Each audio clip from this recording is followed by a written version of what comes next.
여러분은 지금 이 순간 무엇을 위해 살고 계신가요? 2500년 전 인도의 어느 아침, 한 남자가 똑같은 질문 앞에 서 있었습니다.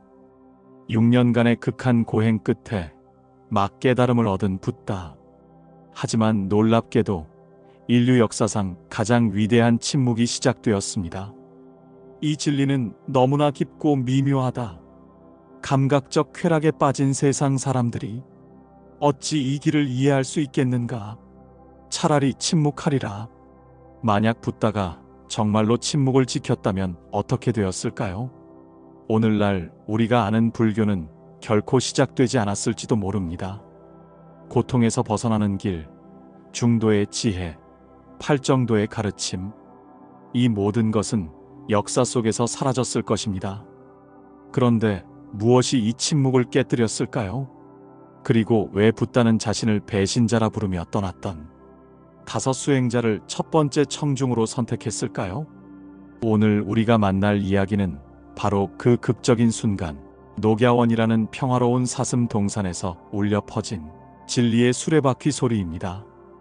단 한 번의 설법으로 5명의 완고한 수행자가 완전히 다른 사람으로 거듭난 그 역사적인 밤.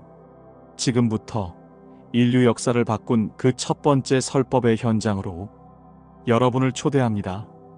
녹야원의 아침 안개가 서서히 걷히고 있었습니다. 보드가야의 보리수 아래에서 완전한 깨달음을 얻은 지 7주가 지난 날, 붓다는 여전히 깊은 선정에 잠겨 있었습니다. 그가 발견한 진리는 너무나 깊고 미묘했습니다. 감각적 쾌락과 집착의 그물에 걸려 허덕이는 세상 사람들이 과연 이 심오한 가르침을 이해할 수 있을까요?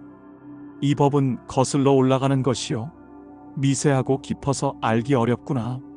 탐욕에 물든 중생들이 어찌 이 연기의 이치를 깨달을 수 있겠는가? 붓다의 마음속에서는 고요한 열반에 그대로 머물고자 하는 생각이 일어났습니다. 바로 그때 하늘이 어두워지며 대지가 미세하게 흔들렸습니다. 제석천이 화려한 천의를 휘날리며 붓다 앞에 나타났습니다. 태존이시여, 부디 법을 설하소서. 이 세상의 어둠을 밝혀주소서. 하지만 붓다는 고개를 저으며 침묵을 지켰습니다. 그러자 이번에는 소박한 수행자의 모습을 한 대범 천왕 사함빠띠가 나타났습니다. 그는 오른쪽 무릎을 꿇고 합장한 채 간절히 청했습니다. 세존이시여, 세상에는 눈에 티끌이 조금만 낀 이들도 있습니다. 법을 듣지 못한다면 그들은 타락하고 말 것입니다. 부디 자비를 베푸소서. 범천은 3번에 걸쳐 같은 간청을 되풀이했습니다. 그의 목소리에는 온 우주의 탄식이 담겨 있었습니다. 붓다는 마침내 자비의 눈으로 세상을 바라보았습니다. 연못에 핀 연꽃들처럼 어떤 이는 물속에 잠겨 있고, 어떤 이는 수면에 닿아 있으며, 어떤 이는 이미 물 위로 피어올라 있었습니다. 그렇다면 불사의 문은 열렸노라. 귀 있는 자는 들을지어다. 붓다는 천천히 일어섰습니다. 누구에게 먼저 이 법을 전할 것인가?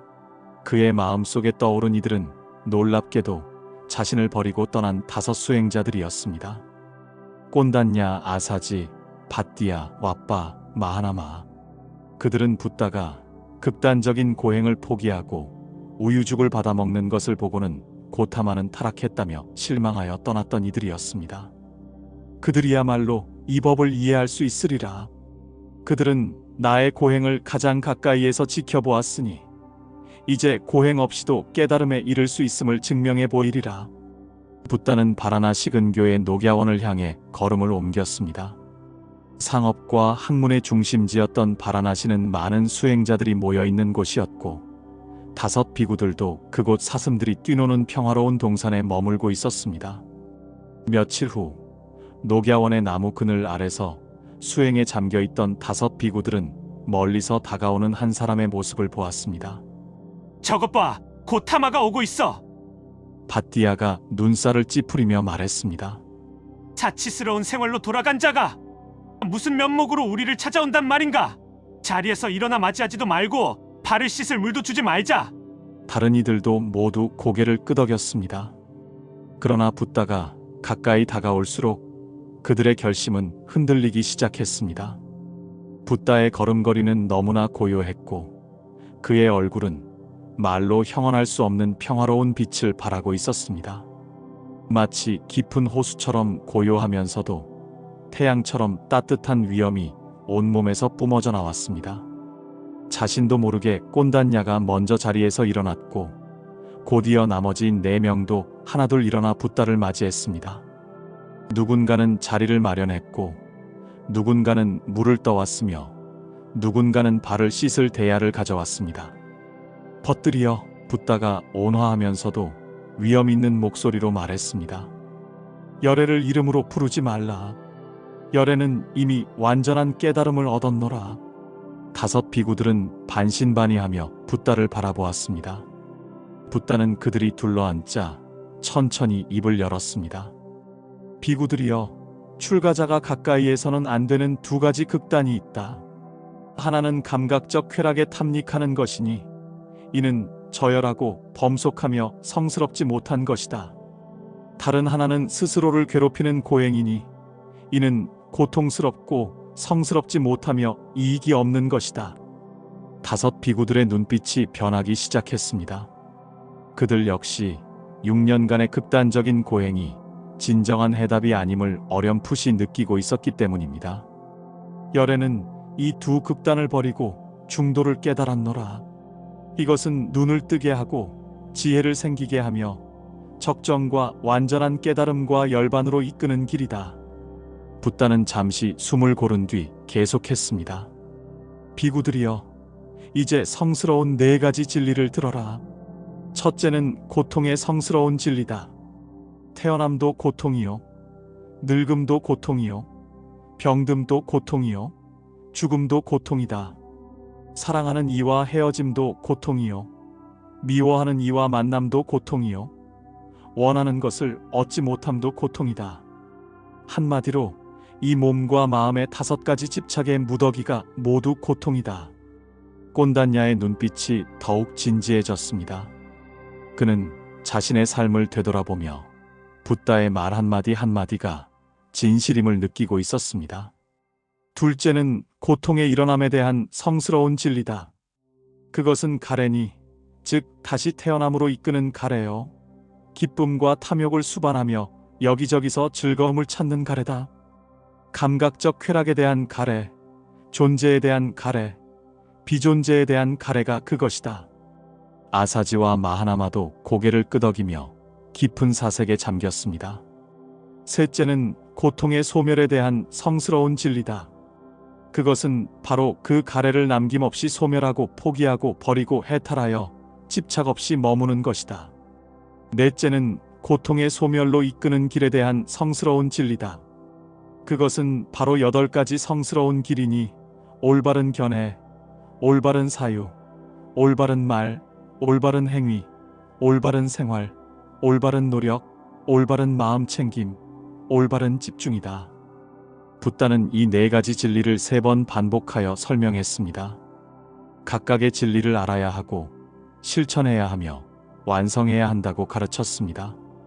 밤이 깊어갈수록 붓다의 설법은 더욱 깊어졌고 5 비구들의 마음은 점점 더 맑아졌습니다. 마치 오랫동안 먼지로 덮여있던 거울이 닦이듯 그들의 마음속 무명의 구름이 걷히기 시작했습니다. 그때 꼰단야의 얼굴에 놀라운 변화가 일어났습니다.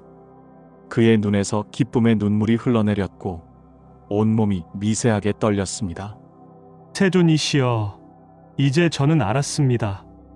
무엇이든 일어나는 성질을 가진 것은 모두 소멸하는 성질을 가지고 있다는 것을. 붓다의 얼굴에 온화한 미소가 번졌습니다. 참으로 꼰단야는 완전히 알았구나. 이제 그대는 아야 꼰단야다. 이 순간 우주에 경이로운 일이 일어났습니다. 땅의 신들이 외쳤습니다. 세존께서 바라나시 녹야원에서 최상의 법륜을 굴리셨다. 이 법륜은 그 누구도 거꾸로 돌릴 수 없으리라. 이 소리는 4천 왕천에 이르고 33천에 이르고 야마천, 도솔천, 화락천, 타화자재천을 거쳐 범천까지 울려 퍼졌습니다. 1만 세계가 진동하고 무량한 광명이 나타났습니다. 다음 날부터 닷새 동안 붓다는 나머지 네 비구에게도 계속 설법했습니다. 아사지가 두 번째로, 밧디아가 세 번째로, 왓바가 네 번째로, 마하나마가 마지막으로 진리의 눈을 떴습니다. 이로써 세상에는 처음으로 삼보가 완성되었습니다. 스스로 깨달은 붓다, 붓다가 설한 법, 그리고 법을 따르는 승가. 불교라는 위대한 가르침이 이제 막 세상에 뿌리를 내리기 시작한 것입니다. 우한거가 끝나자 붓다는 이제 60명으로 늘어난 제자들을 불러 모았습니다. 비구들이여, 나는 신과 인간의 모든 속박에서 해탈했다. 그대들도 또한 신과 인간의 모든 속박에서 해탈했다. 이제 길을 떠나라. 많은 사람의 이익을 위하여, 많은 사람의 행복을 위하여 세상을 불쌍히 여기는 마음으로 신과 인간의 이익과 행복을 위하여 떠나라. 둘이 한 길로 가지 말라. 제자들은 붓다의 가르침을 가슴에 새기고 사방으로 흩어졌습니다. 붓다 자신도 우르웰라로 향했고 그곳에서 불을 숭배하던 가섭 삼형제와 그들의 1000명 제자를 교화했습니다. 마가다국의 수도 왕사성에서는 빈비사라 왕이 붓다의 제자가 되어 최초의 사찰인 중림정사를 보시했습니다. 이렇게 45년의 세월이 흘렀습니다. 붓다의 가르침은 겐지스 강물처럼 온 인도 대륙으로 퍼져나갔고 왕족에서 천민까지, 부자에서 거지까지, 남자와 여자, 노인과 아이 할 것 없이 수많은 이들이 고통에서 벗어나는 길을 찾았습니다. 그러나 모든 것이 무상한 법. 한때 금강처럼 단단했던 붓다의 몸도 세월의 무게를 이기지 못하고 서서히 쇠약해져 갔습니다. 80의 나이가 되자 붓다는 극심한 병고에 시달리기 시작했습니다. 바이샬리에서의 마지막 우한거를 마친 붓다는 제자들을 불러 모았습니다. 그의 얼굴은 여전히 평화로웠지만 육신의 고통이 역력했습니다. 비구들이여, 내가 그동안 가르치고 설한 법과 율이 내가 떠난 뒤 너희들의 스승이 될 것이다. 안 한다여. 그대들은 자신을 등불로 삼고 자신을 의지처로 삼아라. 법을 등불로 삼고 법을 의지처로 삼아라. 다른 것에 의지하지 말라.